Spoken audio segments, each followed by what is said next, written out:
Salam saudara dan saudariku umat beriman yang terkasih dalam Tuhan Yesus Kristus. Hari ini Jumat 1 Mei 2020, masih dalam pekan ketiga Paskah.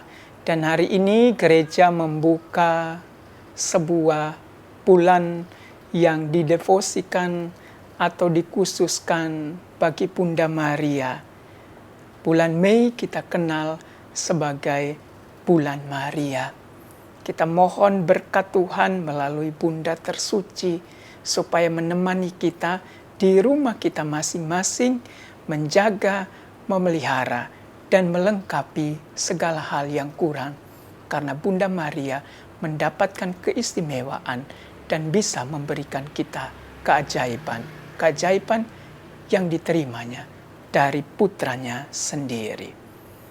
Para saudara dan saudariku yang terkasih, tema pembicaraan tentang roti hidup dalam bab 6 ayat 1 sampai 71 akan mencapai puncaknya pada bacaan Injil hari ini, bab 6 ayat 52 sampai 59. Dan sebagai pengingat, pada bagian sebelumnya dari wejangan Yesus, kita telah mendengarkan pemaparan-pemaparan Yesus kepada orang banyak. Dan simpulannya dari semua yang telah diperdengarkan pada hari sebelumnya adalah, pertama, Yesus hadir sebagai Allah yang menghidangkan makanan, memberi makan. Yang berikut, Yesus menyatakan bahwa Ia adalah roti dari surga, lebih dari mana di padang gurun, sebab Dia adalah Allah yang telah menjadi manusia dan tinggal di antara kita. Dan yang ketiga, Yesus adalah roti dari surga yang memperkenalkan dirinya sebagai sumber kehidupan, makanan rohani.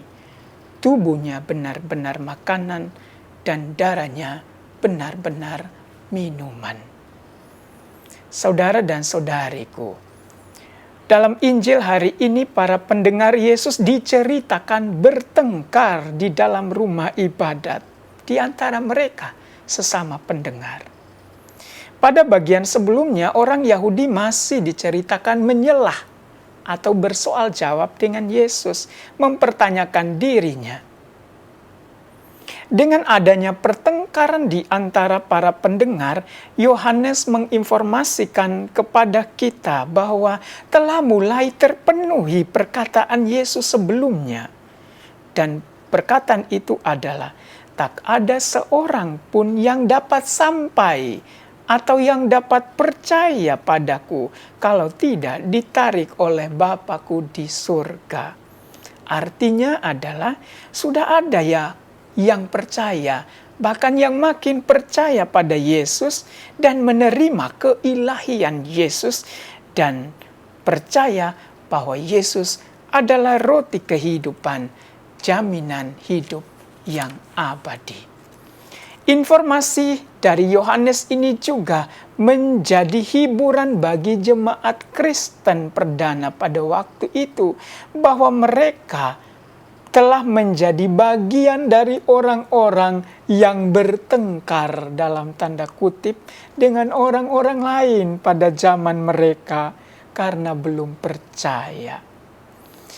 Karena itu lahirlah pada masa itu dua kelompok pro kemuritan dan kelompok anti kemuritan.